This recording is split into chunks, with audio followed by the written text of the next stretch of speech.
मैं 19 साल की उम्र से ये काम कर रहा हूं, अभी मेरी उम्र 61 ईयर है।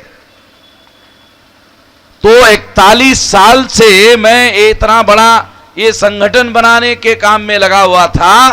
आज हमारा संगठन इतना बड़ा विशाल संगठन हो गया है। पिछले साल हमारे लोगों ने इस आंदोलन को राष्ट्रव्यापी आंदोलन बनाने के लिए 17 करोड़ रुपया अपने तमाम मजलूम लोगों से इकट्ठा किया और वो पैसा आंदोलन को राष्ट्रव्यापी आंदोलन बनाने के लिए खर्चा किया। तो साथियों, ये इतना बड़ा यूनिक संगठन हमने बनाया जिसकी बदौलत आजाद भारत में इतनी बड़ी परिवर्तन यात्रा जो इस साल 441 जिलों में पहुंचेगी, 441 जिलों में पहुंचोगी। 714 जिले हैं भारत के, 714 में से 441 जिलों में इस साल ये परिवर्तन यात्रा पहुंचेगी। अगले साल 556 जिलों में पहुंचेगी और 2024 तक 6 लाख गांवों में संगठन बनाकर, 6 लाख गांव का संगठन बनाना है। 6 लाख गांव में हमारे लोग निवास करते हैं। 6 लाख गांव का संगठन बनेगा। जब बनेगा तब ये आंदोलन आंदोलन नहीं रहेगा, ये आंदोलन जन आंदोलन हो जाएगा और जन आंदोलन के द्वारा फिर हम अपनी आजादी की जंग अपने लोगों के समर्थन से लड़ेंगे। साथियों, ये जो संकल्प हमने घोषित किया था, इस संकल्प को व्यवहार में लाने के लिए हमने महाराष्ट्र में 42 दिन की उस समय परिवर्तन यात्रा निकाली जब महाराष्ट्र में 42 डिग्री सेल्सियस गर्मी थी और जब समाप्त की तो 48 डिग्री सेल्सियस गर्मी थी। इतने गर्मी में भी हम लोगों ने पीछे हटने का निर्णय नहीं लिया। ये लड़ाई जारी रखने का निर्णय लिया और लगातार लड़ाई जारी रखने का निर्णय लेकर के काम करते रहे और उससे जो तजुर्बा अनुभव हासिल हुआ उसके आधार पर 7 अगस्त 2018 से सिवनी मध्य प्रदेश से ये परिवर्तन यात्रा शुरू है और 6 फरवरी 2019 तक ये लगातार चलेगी। 441 जिलों में ये लगातार चलेगी और इसको सारे देश भर में बहुत बड़े पैमाने पर साथ सहयोग मिल रहा है। जनता का, हमारे लोगों का, पिछड़े वर्ग का, मजलूम लोगों का और अनुसूचित जाति आदिवासियों का, माइनॉरिटी का बड़े पैमाने पर साथ सहयोग मिल रहा है। इस वजह से ब्राह्मणों के पेट में मरोड़ आ रही है, ब्राह्मणों के पेट में दर्द हो रहा है कि सारे लोग इकट्ठा हो रहे हैं और ये लोग हमें अपने घर में संस्कार करने के लिए बुलाना बंद कर दे तो हमारी रोजी रोजी बंद हो जाएगी। क्योंकि हमारे ही पिछड़े वर्ग के जो लोग हैं ये ब्राह्मणों को अपने घर में हर प्रकार का संस्कार करने के लिए बुलाते हैं और ब्राह्मणों के शरीर पर जो भी थोड़ी बहुत चर्बी आप देखते हो वो आप लोगों की वजह से है। अगर आप लोगों ने सीधा देना बंद कर दिया तो चर्बी भी बंद हो जाएगी। ये तो हमारी वजह से हो रहा है। इसलिए साथियों, ये बात मैं इसलिए कह रहा हूं क्योंकि हमें एहसास होना चाहिए कि हमारे ही साधनों को लेकर, संसाधनों को लेकर हमें गुलाम बनाने का षड्यंत्र किया जाता है। तो इसलिए ये जानना और समझना जरूरी है कि इतनी बड़ी परिवर्तन यात्रा हम लोगों ने क्यों शुरू की, ये जानना बहुत जरूरी है। साथियों, आज के तारीख में ब्राह्मणों ने ब्राह्मण राज भारत पर थोप दिया है, ब्राह्मण राज स्थापित कर दिया है। कानून और संविधान के अनुसार ऐसा नहीं किया जा सकता, मगर उन्होंने ऐसा किया। ऐसा अगर किया है तो सिद्ध होता है कि अगर उन्होंने ऐसा किया तो कानून और संविधान के विरोध में जाकर ऐसा किया। ऐसा करने के लिए उन्होंने क्या किया, तो सबसे बड़ा काम उन्होंने किया। आज उन लोगों की, ब्राह्मणों की संख्या 3.5% है, हमारे महाराष्ट्र में केवल 1.5% है।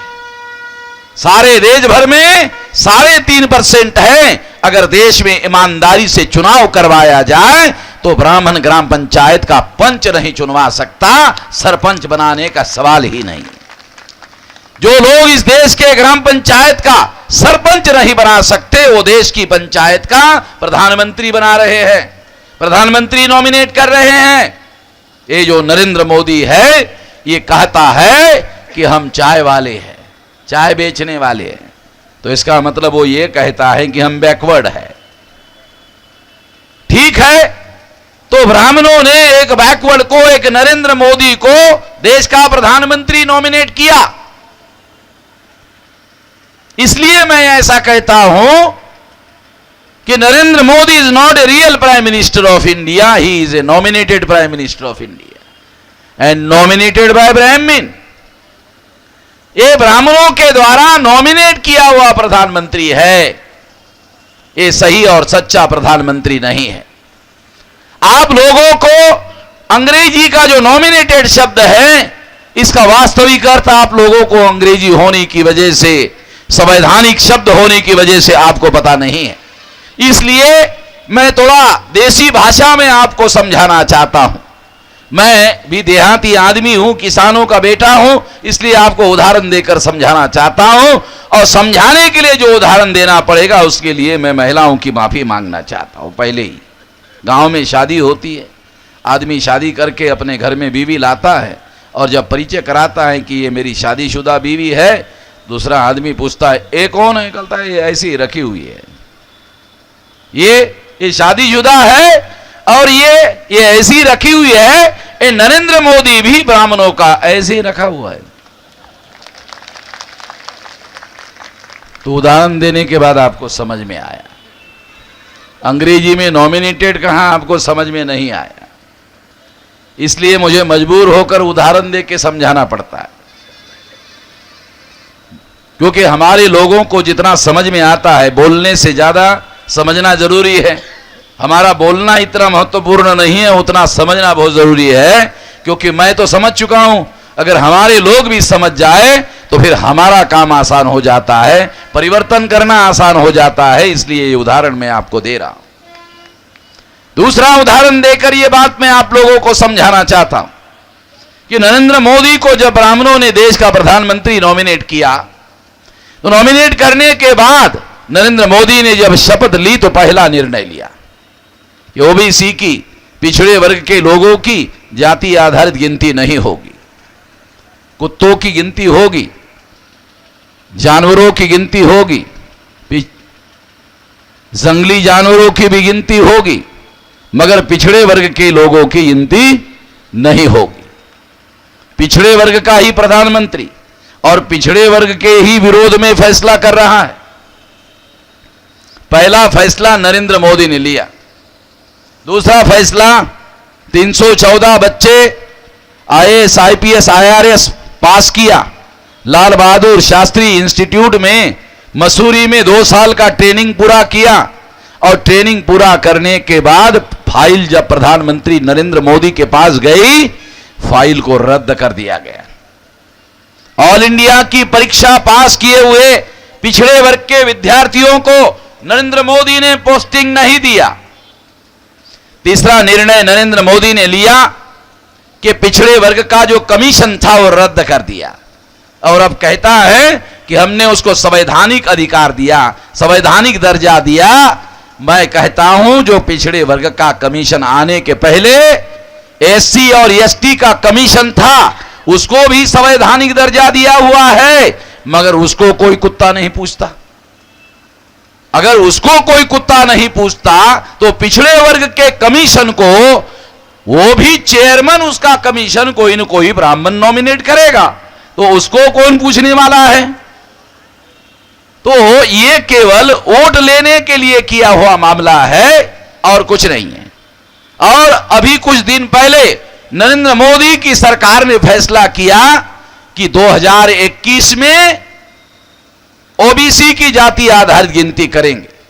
21 में करेंगे, 14, 15, 16, 17, 18 नहीं करेंगे, 21 में करेंगे। अरे 19 का चुनाव है, चुनाव में प्रधानमंत्री पिछड़ा वर्ग आपको दोबारा बनाए, उसके बाद करेंगे, पहले नहीं करेंगे।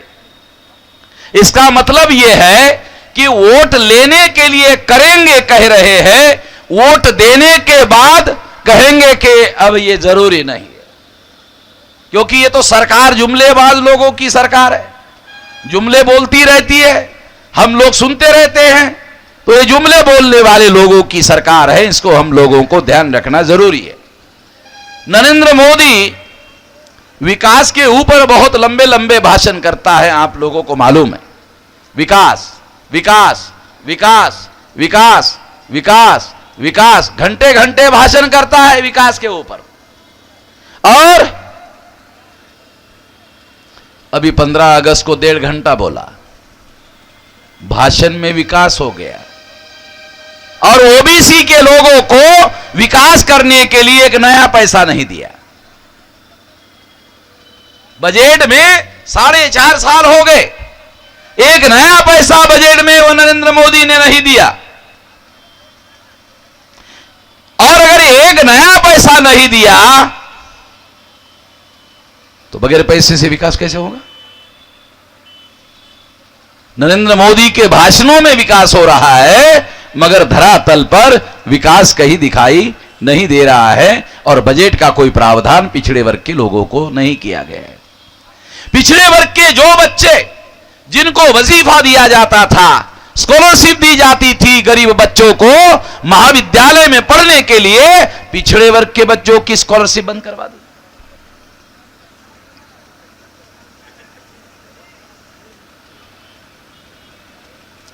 पिछड़े वर्ग के बच्चों को महाविद्यालय में पढ़ने के लिए गरीब बच्चों को जो स्कॉलरशिप दी जाती थी बंद करवा दी। और इसका परिणाम ये हुआ कि पिछड़े वर्ग के बच्चों को, बहुत सारे बच्चों को इस वजह से अपनी शिक्षा पूरी करना संभव नहीं हुआ। पिछड़े वर्ग का ही प्रधानमंत्री हो और पिछड़े वर्ग के ही विरोध में फैसला कर रहा हो, ऐसा होना तो नहीं चाहिए, मगर ऐसा हो रहा है। और अगर ऐसा हो रहा है तो यह कहा जा सकता है कि यह स्वाभाविक नहीं है कि पिछड़े वर्ग का ही प्रधानमंत्री हो और पिछड़े वर्ग के विरोध में फैसले हो। यह स्वाभाविक नहीं माना जा सकता, यह स्वाभाविक नहीं माना जा सकता। इसके लिए मैं एक उदाहरण देना चाहता हूं। गधे से गधा आदमी ढूंढ लो, ऐसा होता नहीं है मगर उदाहरण के लिए कह रहा हूं। गधे से गधा आदमी ढूंढ लो, उसके हाथ में कुल्हाड़ी दो और उसको कहो कि अपने हाथ से अपना पैर काट लो, बायां पैर काट लो। तो गधे से गधा आदमी क्या कहता है? गधा जरूर हो, इतना गधा नहीं हो। गधा जरूर हो, इतना गधा नहीं हो कि अपने ही हाथ से अपना पैर काट लो। गधे से गधे आदमी को भी इतनी अकल होती है तो नरेंद्र मोदी को अकल नहीं होगी, ऐसा तो नहीं कहा जा सकता।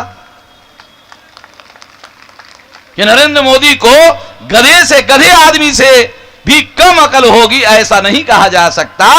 इसलिए ये फैसले नरेंद्र मोदी के बजाय नरेंद्र मोदी के पीछे जो वास्तविक प्रधानमंत्री या वास्तविक सत्ता जिनके नियंत्रण में है वो लोग फैसले कर रहे हैं और प्रधानमंत्री के नाम में प्रचार में लाए जा रहे हैं, ऐसा कहा जा सकता है। इससे भी यही प्रूव होता है, सिद्ध होता है कि Narendra Modi is not a real prime minister of India, he is a nominated prime minister of India. इसलिए साथियों, इस देश पर ब्राह्मणों ने ब्राह्मण राज स्थापित कर दिया। ब्राह्मण राज स्थापित करने के लिए उन लोगों ने 5-5 नेशनल लेवल की पार्टियां बनाई। पहली पार्टी ब्राह्मणों की 1885 को बनाई गई, उस पार्टी का नाम था नेशनल कांग्रेस। और बनाने वाले लोग थे चटर्जी, मुखर्जी, बनर्जी, गोखले, तिलक, आगरकर। इन लोगों ने, इन ब्राह्मणों ने कांग्रेस बनाई। मैंने कई लोगों को पूछा, महाराष्ट्र में मराठा लोगों को पूछा, उत्तर प्रदेश में जाटों को पूछा, यादवों को पूछा, अरे भाई कांग्रेस बनाने में किसी एक आध यादव का नाम है क्या? किसी एक आध जाट का नाम है कांग्रेस के स्थापना में? कहा कोई नहीं, ये सब ब्राह्मण लोग। तो ब्राह्मण लोगों ने संगठन हमारे कल्याण के लिए तो नहीं बनाया। ब्राह्मणों का कैरेक्टर हजारों साल का है और हजारों साल से हमारे लोगों को दबाते रहे हैं और गुलाम बना के रखा हुआ था। वो लोग हमारे कल्याण के लिए तो कोई संगठन नहीं बना सकते। इसलिए साथियों, नेशनल कांग्रेस ब्राह्मणों की 3.5% ब्राह्मणों की पहली पार्टी। दूसरी पार्टी 1925 को भारत की कम्युनिस्ट पार्टी श्रीपाद अमरू डांगे, जो बॉम्बे के कोकनस्थ एरिया के ब्राह्मण थे, उन्होंने बनाई। तीसरी पार्टी मार्क्सवादी कम्युनिस्ट पार्टी श्रीपाद अमरू डांगे के अलावा जो ईएमएस नंबूद्रीपाद थे, केरला के ब्राह्मण थे, नंबूद्री ब्राह्मण थे, उन्होंने बनाई। चौथी party Bharatiya Janata party. Bharatiya Janata party RSS ने बनाई, उसके पहले उन्होंने जनसंघ बनाया था। जनसंघ को गोलवलकर गुरुजी आरएसएस ने बनाया था और उसका पहला राष्ट्रीय अध्यक्ष श्यामा प्रसाद मुखर्जी था, बंगाली ब्राह्मण था। अटल बिहारी और आडवाणी ने मिलकर यह पार्टी 77 में इमरजेंसी के विरोध में जनता पार्टी में अटल बिहारी ने विलीन कर दिया था। विवाद हुआ, अटल आडवाणी 80 में बाहर आए। बाहर आकर 80 में उन्होंने एक नई पार्टी बनाई। उस नई पार्टी का नाम था भारतीय जनता पार्टी और उस भारतीय जनता पार्टी का पहला नेशनल प्रेसिडेंट पंडित अटल बिहारी वाजपेयी। पार्टी का नाम भारतीय जनता पार्टी। ब्राह्मण भारतीय जनता नहीं है, विदेशी जनता है। ब्राह्मण भारत के रहने वाले लोग नहीं है, वो अंग्रेजों के पहले आए हुए विदेशी लोग हैं। सारे लोग गए, अंग्रेज तो घोषित करके गए। सारे लोगों के जाने का रिकॉर्ड है, इनके जाने का कोई रिकॉर्ड अवेलेबल नहीं है। ये यही रहना चाहते हैं और रहकर हम सब लोगों को गुलाम बनाकर रखना चाहते हैं। ये उनका अपना एजेंडा है, मिशन है, ये लेकर के वो काम कर रहे हैं। ये 4 नंबर की पार्टी। 5वें नंबर की पार्टी तृणमूल कांग्रेस। ममता बनर्जी बंगाल की मुख्यमंत्री है और बंगाल की मुख्यमंत्री है और उसके पार्टी को पिछले साल अक्टूबर महीने में राष्ट्रीय पार्टी का दर्जा दिया गया चुनाव आयोग के द्वारा। इस तरह से 5 नेशनल लेवल की पार्टियां अकेले ब्राह्मणों की है, जिनकी संख्या 3.5% है। 15% अकेले मुसलमान हैं। मैंने मुसलमानों को पूछा, तुम्हारी एक हाथ है क्या? ब्राह्मणों की तो 3.5% की 5 नेशनल लेवल की है, तुम्हारी 15% है। तुम्हारी एक हाथ है क्या? 5 छोड़ो, एक हाथ तो होनी चाहिए। मुसलमानों की एक भी नहीं है। पिछड़े वर्ग की 52% संख्या है, उनकी भी एक भी पार्टी राष्ट्रीय स्तर पर नहीं है।